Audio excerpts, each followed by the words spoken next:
After a one-week break marked by festivities for Christmas and New Year, the papers are back on the stands in Cameroon. Good morning, and it's a happy New Year 2025. We know that we separated here by wishing you a Merry Christmas, and now we are back. It's a new year, and of course, it's a new tempo. Welcome to the review of tabloids, where we bring to you the biggest and latest stories, where we analyze and go in depth with them for better comprehension from newspapers in Cameroon and some selected African countries. And of course, news in Cameroon has been awash with the outing of bishops over the candidacy of President Paul Biya. Today, of course, is the start of the second term of the 2024-2025 academic year. The voter registration exercise, of course, will begin officially today due to its launch in Bankomo, as well as many other important stories. Tomorrow is going to be a new era in Ghana as John Mahama takes over the presidency from Nana Akufo-Addo, who had some time to analyze and evaluate what has been done so far in his country.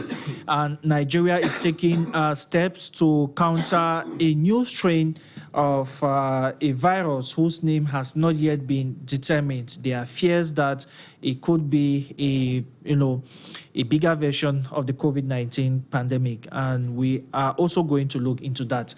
Without wasting much time to welcome our regular man on set, Henry Kejang. Good morning and Happy New Year. Happy New Year, Peter. Good morning to you, and Happy New Year to our televiewers.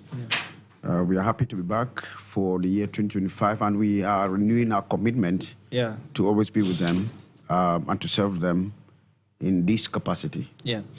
Without wasting much time, we shall be looking at, of course, some of the news-making events.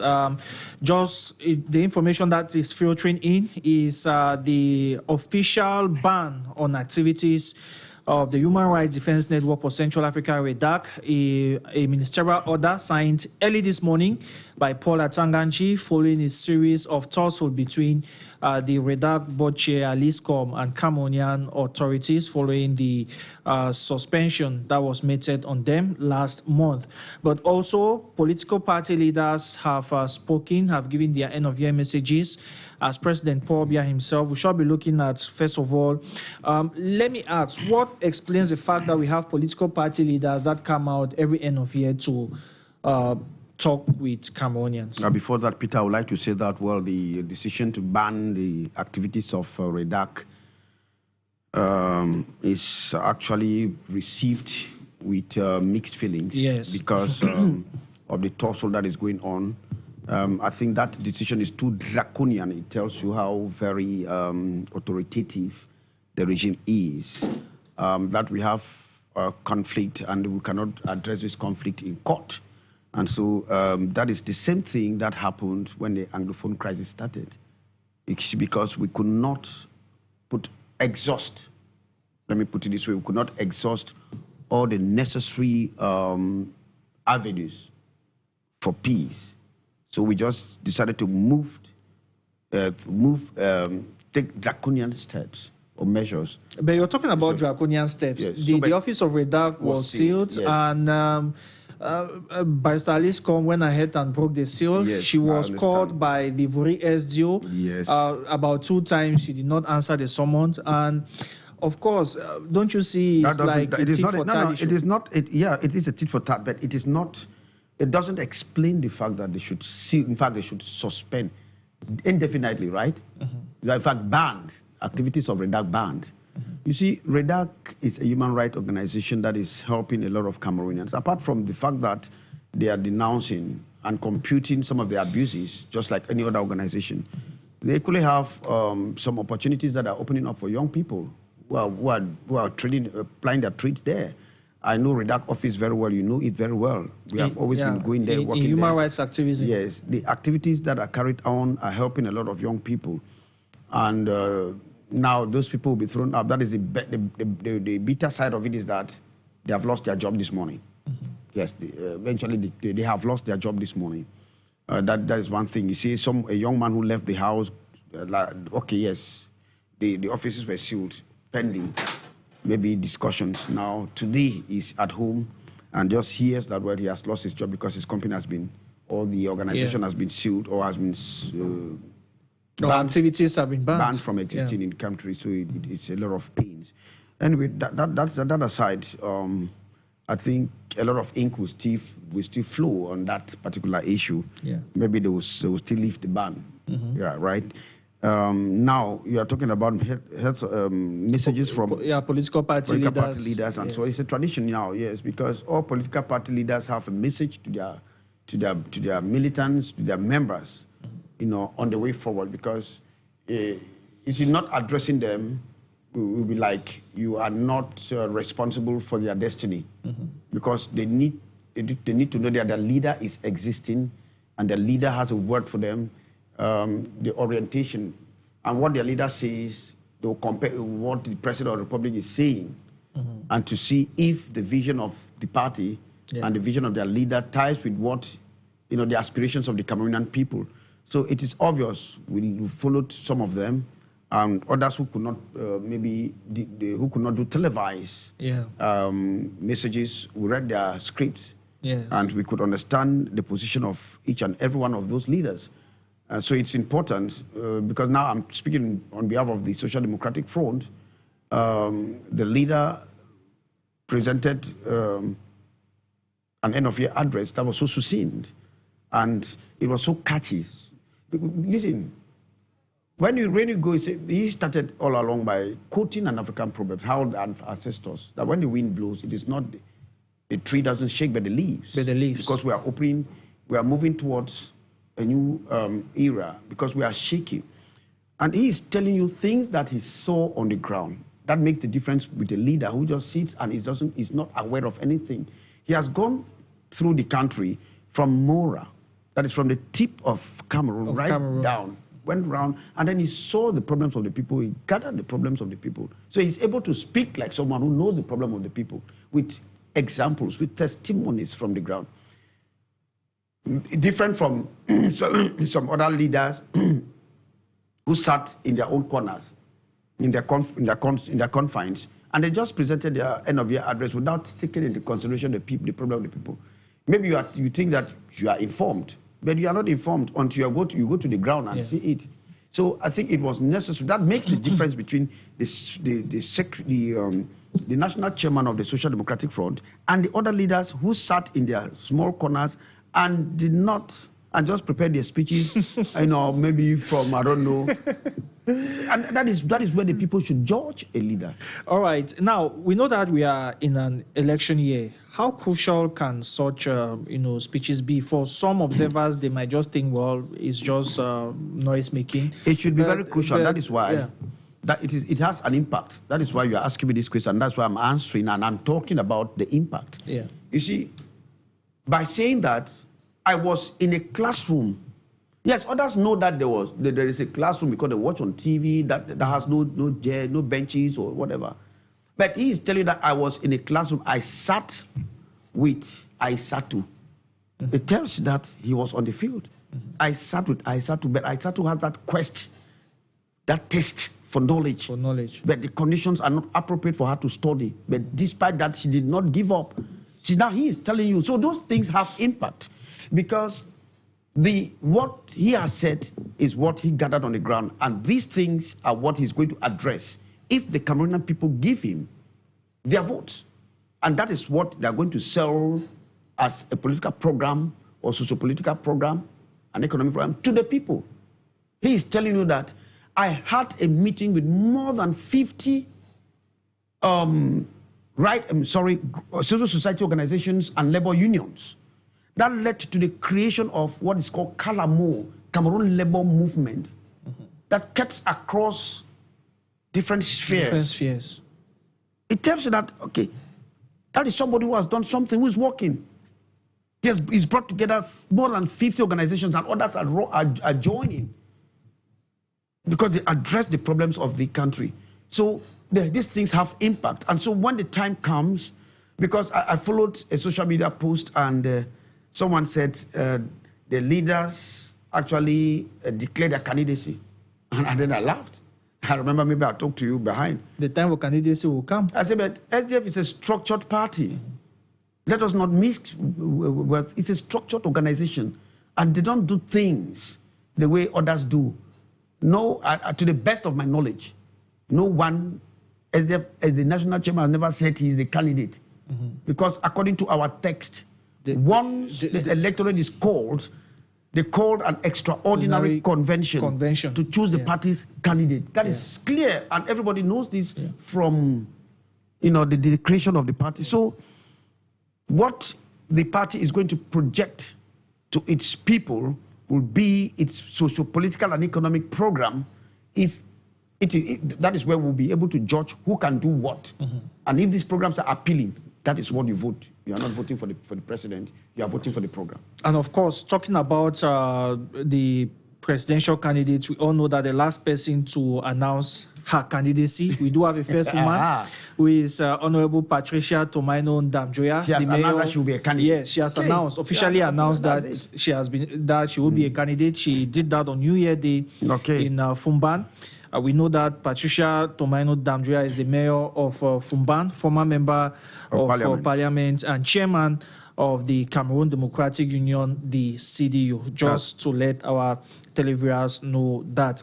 Without wasting much time, let's delve into our newspapers. We kickstart still with the election fever, this time in Cameroon, after the break.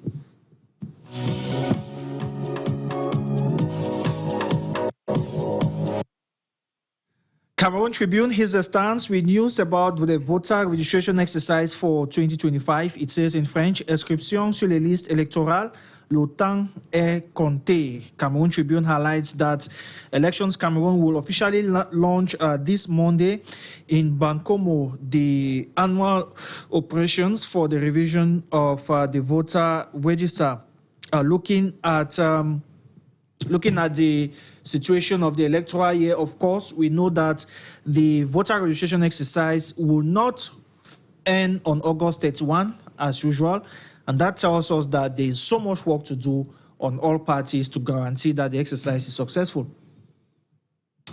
Yes, Peter, there is much work. In fact, the train is already on. Yes, the election train is on. So what we are doing now, or what Cameroonians are doing now, they're just polishing. They're just polishing. So when the electorate will be called, I think everything will stop. And by the electorate give the president the time to convene the electorate. However, the official launch of it at Bankomo. Bankomo is a gateway to Yaoundé. To Yaoundé, yes. So it's a good idea. That is to encourage more Cameroonians to get registered. But you see, there are some discrepancies. There are conflicting. Yeah, the problem still persists. Conflicting figures. Or conflicting statistics. Last week, Elekam came out with the official statistics after the compilation and wiping out and cleaning of the register. Yeah, but the problem is that technology has evolved. So I don't understand why. So to count 8 million people is something that is more than a lecam to do, or what? You see, we should be very serious. If every day we are talking about technology, advancement, and so on, we should know that we are really lagging. We are lagging behind because other countries are moving very fast and very swift. So especially with digitalizing the electoral system. Now we have results that are done and almost on the same day we know the winner of the election. But though our electoral law will tell you now we don't have the right to give the trend, but some of our own that's going to be a big challenge. Will tell you that we should circumvent. However, if the things are transparent, look at the screens behind us. If everything is transparent as they are voting, they are saying, it is easier to compute.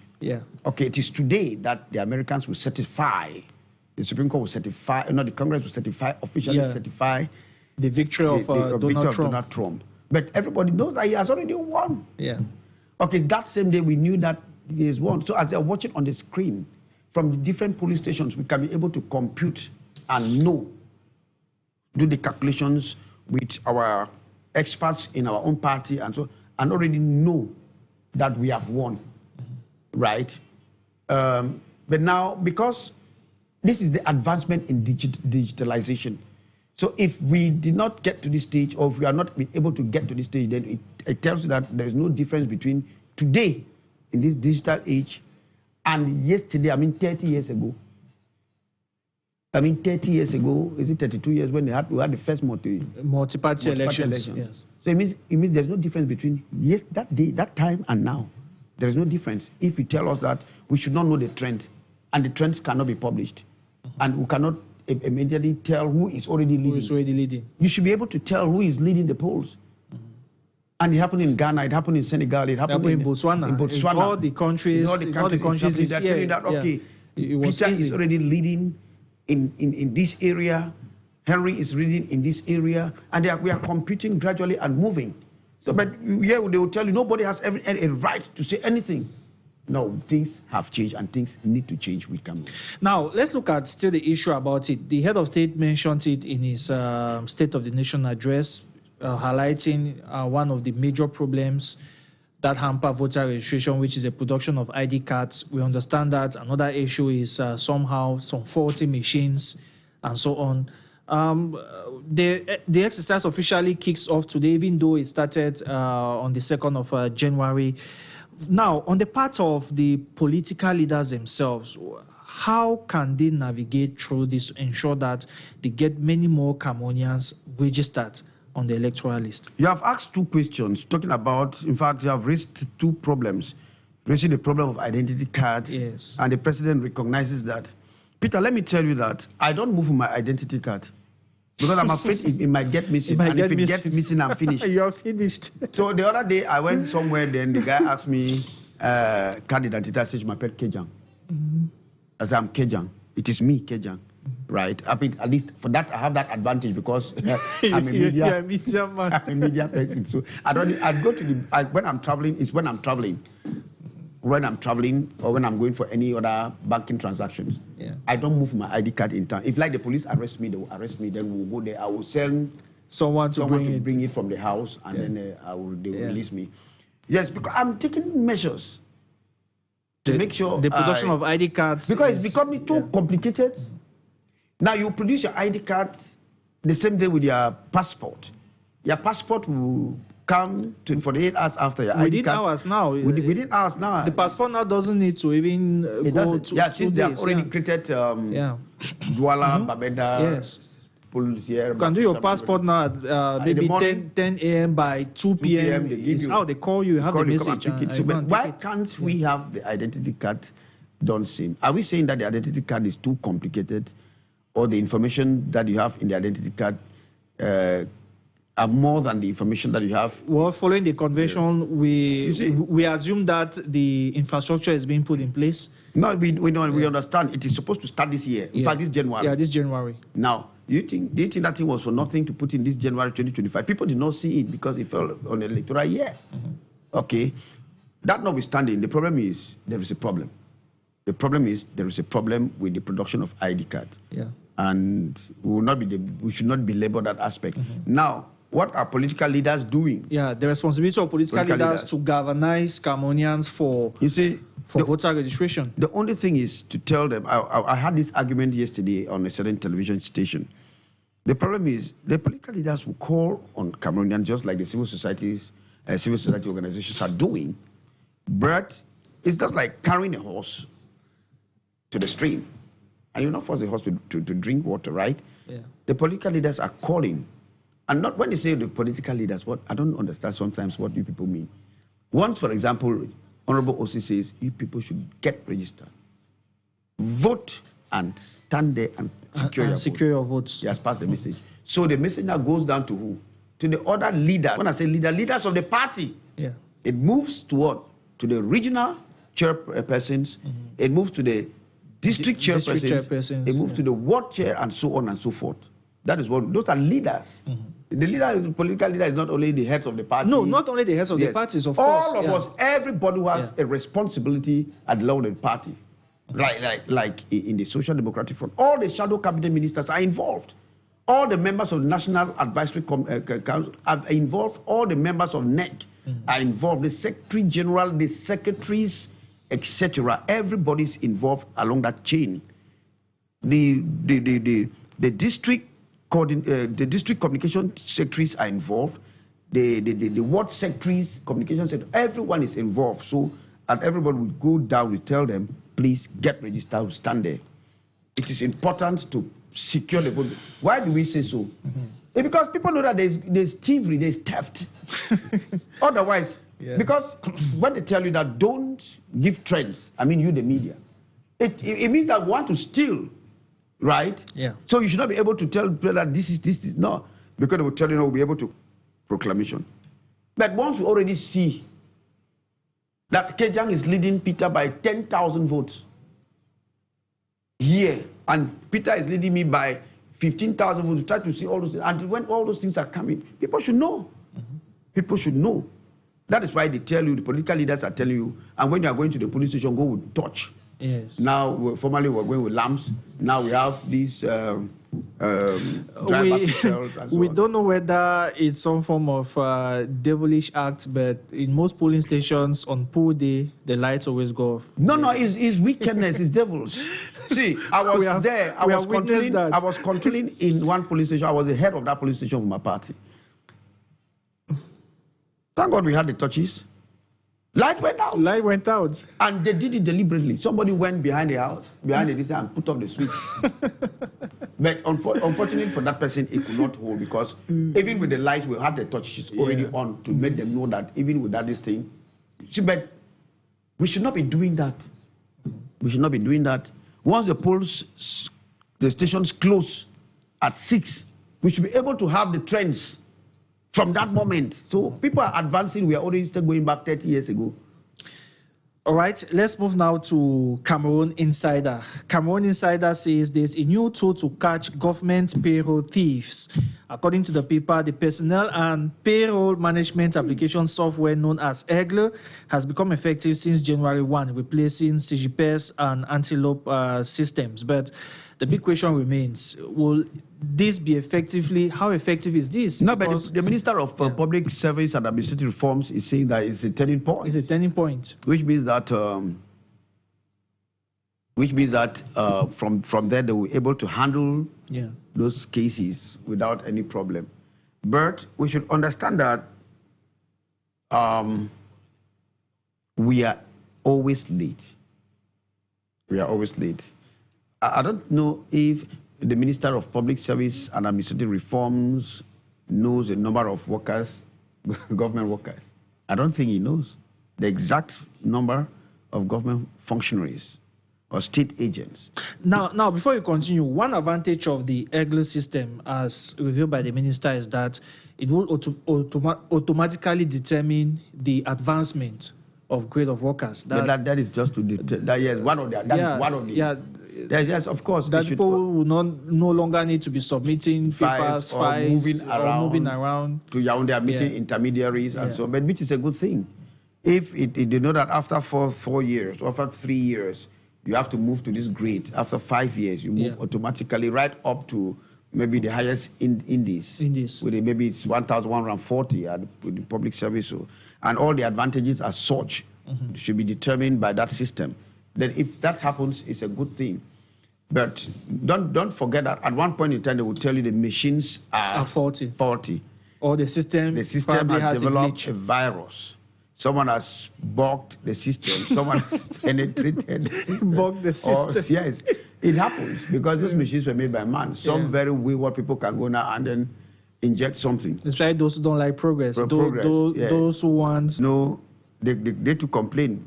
When we were supposed to declare the taxes and so on, at one point in time, the thing became so saturated. And it was so slow, and some people were caught up with time. What I'm saying is this, it's always going to say, okay, the ball is set rolling, start rolling with the ball. Today is, for example, they are launching the elections, the registration. If you have time, register this week. In fact, if you have time, register tomorrow. The offices are open. Find time, register tomorrow. Cameroonians love last minute. Yes, and then free yourself from any trouble. That is the best way to do things. I remember we talked about this. When they said they should declare their taxes, I declared my taxes. Immediately. That as they started making noise, I think I declared mine in August. September like that. Yes, my own was not September. I declared mine about September 11. I had to find time. I just declared it. And I went under the rain. It was raining heavily. I went there because that was the only time I had. So what I'm saying is, once the system is, the minister says is going to solve a lot of problems, we just hope that this system should not be faulty. Yeah. It can happen. Yes, there are machines. It can happen. But they should be able to know or to have a backup. Now, they should be able to train those who will be handling the system. Yes. Yes, because it's not going to be... And knowing fully well that the government now is on a manhunt for ghost workers. Yes, ghost workers. In a bit to, reduce the... I think the government, the minister, how many people were dismissed? Already, 3,000. Yeah, 3,000. 5,000 are envisaged. Yeah, to be dismissed as well. Okay. We now move on to the Guardian Post. The Guardian Post, of course, with a new look appearance. We know that we know that in December, the Guardian Post promised us that they will have a new look, and of course, and they have come with it. That's good. Christian has done very well with a new look. The paper headlines that Bia's subtle declaration to seek re-election sparks anxiety. As far as 2025 presidentials are concerned, last week it was 4 bishops from Douala, Yaoundé, Yagua, and Gaoundéré who stepped up to condemn any attempt by President Paul Biya to seek another term. There have also been a rebuttal to the bishops from some government ministers, Jean de Dieu Momo, of course, Grégoire Ona, who is the Deputy Secretary General of the CPDM Central Committee. We also had Minister Delegate at the Ministry of Justice, who is a good friend of the party, Jean de Dieu Momo, who has called on the bishops to shut up and concentrate on their religious vocation. When you look at this particular phenomenon, what reading do you condemning the fact that the president should not take another term and the outing of some government officials? By the way, there's an argument. Should the bishops interfere in politics? What do you mean? What do they mean by politics? You see, sometimes people say certain things. I don't know. Is it the first time the bishop have spoken? This is not the first time the bishop have spoken. They've always spoken, right? I remember before we even started this, you made a point here that the bishops said something. If the bishops called for people to go and get registered for the electoral district. Yeah, the bishops made the call. The priest. Yeah, the priest made... The bishop, yes. The pastors, the imams. All of them. People should get registered. All of them were involved in the voter registration process. So when they are involved in voter registration, what do we call? Is it not politics? Politics. And so why will it vex people if the bishops or the clergy should say that another mandate for the president is not necessary? It's not necessary. Because they too know that they have their term limit, right? I think at 75 they go. Yeah. Okay. So why would you think that they don't have any say? If they should tell people to go and vote, then they would tell you, no, you don't have anything. Leave church for church, politics for politics. That either the priest or the bishop, the pastor, the imam is angry. But by the way, is the market of the bishop different from the market that you and I go and buy food? No, of course. All of us go and buy food from the same market, right? So why would we not have say in the economy? What is the reason of having a church? The church and politics, it exists. The church and politics, so I don't have any problem with the bishop. And sometimes when they are on good terms, it's okay. No, but it's normal. It is normal. Right now, and then I read one paper like that. How do you call it? Afrique, voila, something like that. They said they are the bishop. The bishops are asking for money and new Prado. It was scandalous. Very scandalous. Very scandalous for someone to write such a thing. The bishops are asking for money and new Prado. Maybe the publisher himself. Maybe the bishop is protecting his bread. Protecting what bread? The bread from who? Maybe someone told me that the publisher is being financed by someone who is in government, and that's why he's been commanded. Who knows? He may even be seeking the finance. Maybe he's the one seeking the finance. Maybe he's the one seeking the finance. Bishop Komel left Bafang. He came on foot or on public transport. Or Bishop Yurda from Yagua. He came on public transport. No, we should be serious. Yeah. All right, let's go to Quotidien L'Économie. Quotidien L'Économie tries to zoom into 2025 and says, à quoi s'attendre en 2025? What to expect from 2025. The paper highlights that the year, which has just started, will be marked by a series of events on the national scene. Just like last year, the population will be facing a whole lot of difficulties, amongst them inflation, water provision, electricity provision, the presidential elections, as well as others. Yes, it's not going to be an easy year.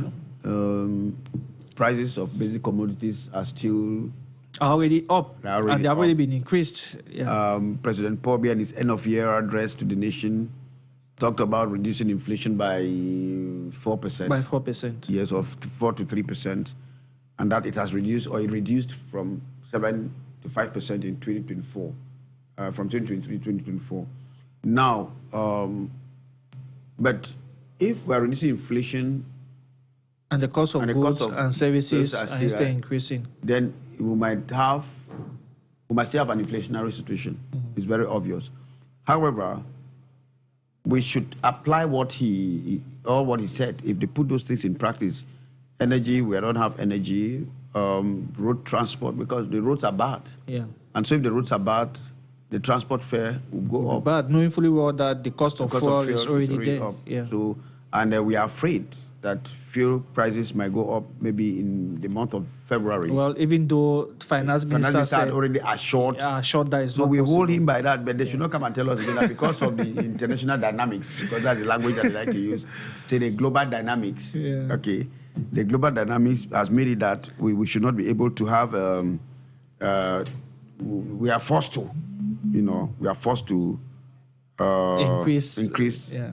However, we should just understand that the global dynamics, as they say, are actually impacting on us.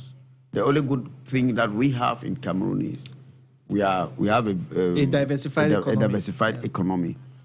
You can have what types of food stuff that you want in this country. But there is a paradox, Peter.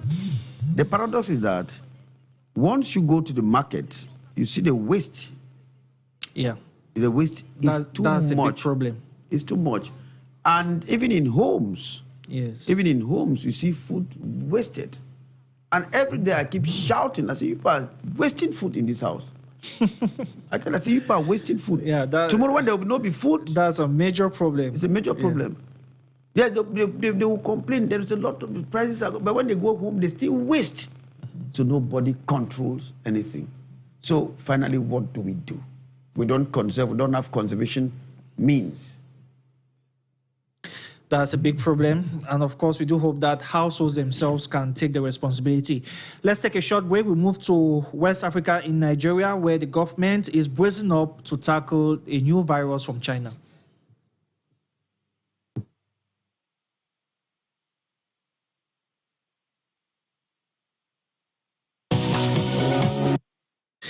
The Punch newspaper from Nigeria says new virus, federal government tightens monitoring to quarantine China passengers as experts demand proactive steps as new virus surges in China and ravages children. Already, it's one of the most disturbing developments that have plagued the world since the end of last week, moving into this week. Looking at the fact that most countries are still trying to recover from COVID-19. Yes. Yeah, very good. That virus is in the northern part, it emerged in the northern part of China. And they call it the HMP virus. Which is a respiratory tract virus, a disease. And mostly are children. Yeah. They are affecting the children.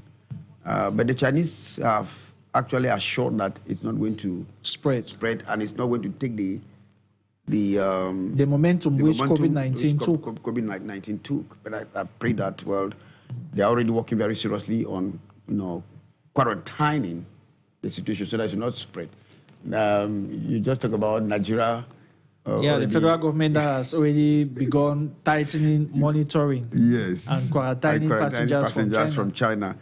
Well, it's important they do that. Those are measures. I think it is normal that all other countries should start doing that. Otherwise, we hear that it becomes a global issue.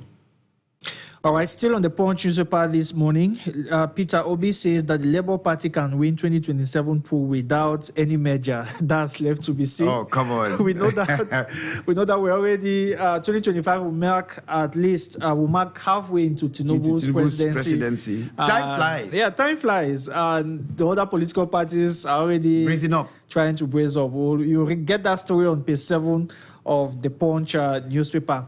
Front page Africa says that lawmakers in Liberia announced formation of rule of law caucus amid leadership crisis, elect Bility as chairman.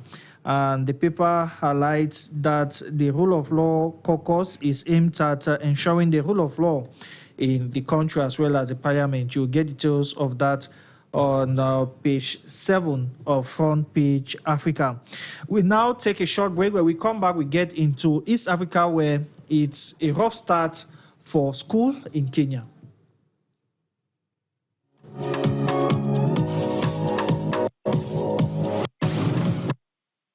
Daily Nation from Kenya says that it's a rough start for schools in the country and highlights that term 1 to have 13 weeks with 5 days for mid-term break. You know, while Cameroon is already in the second term, school officially opens today in Kenya. And according to Daily Nation, millions of learners will resume learning in primary, junior, and secondary schools today amidst various challenges that have continually plagued the basic education sector. Schools will reopen without the 50% annual capitalization due to them, while some learning centers will not have classrooms to host grade 9 learners. I think we spoke about that last time, you know. Yeah, well, it's a good thing. With the new system. So it's important. But then let us look at it, maybe let us transpose. It's a very crucial term for our children. Okay, because we have a lot of activities. There are a lot of activities, a lot of public holidays. You know, we have to start beginning with February. 11 February, they have a long week. That is why most of the teachers actually, according to the curriculum, did much of the work. Much of the work was done in the first term. Yeah. So now, especially examination classes, when this term is over, the school year is basically over because the third term. When they come back, you know, in March or April they go now for May. As they just come. And May we focus more on official exams. Official exams, you know, some of these children will not be going to school again once they are finished and say junior class. So it is a very serious month and crucial one, in fact, term and crucial one for the children. And of course, we do hope that the children themselves will have that awareness and take their book work very seriously. We look at the East African newspaper, which is the regional newspaper for the East African community. A new mission in Somalia is off to a rocky start. According to the paper, Burundi's complaints about number presence of arch enemies and uncertain funding do not bode well for the effectiveness of the force. You'll get details on page 4 and 5 at the time when Somalia is being affected by the Al-Shabaab terrorism movement. And the paper also says that Kenya plans to give African citizenship. The bill says that one has to do is to trace and prove their ancestry to the country, and they will have the Kenyan citizenship. You'll get that story on page 2 of the East African. And the death of former U.S. President Jimmy Carter and Africa and Odyssey.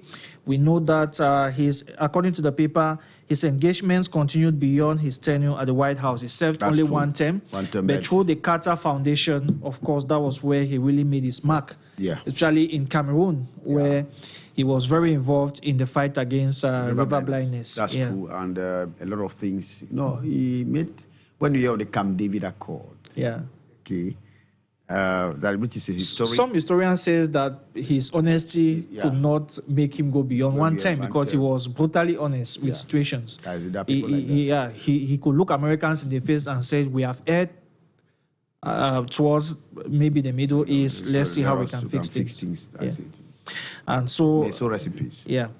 And that does it for this edition of the East African of the Review of Tablet. Just know that Jimmy Carter died at the age of 100 years. You get more on the paper. And that does it for this edition of the program, the first, of course, for the year 2025. We thank you very much for listening. Henry, thank you for being here. And of course, Thursday is another day, God willing. Yeah, sure. And just to note that tomorrow and Wednesday, Stéphane Dibebe will be here for La Revue des Tabloids, which is a French edition of this program, together with his panelists. Coming up at exactly midday will be Journal du Cameroon. Don't go away. Keep watching Dash TV.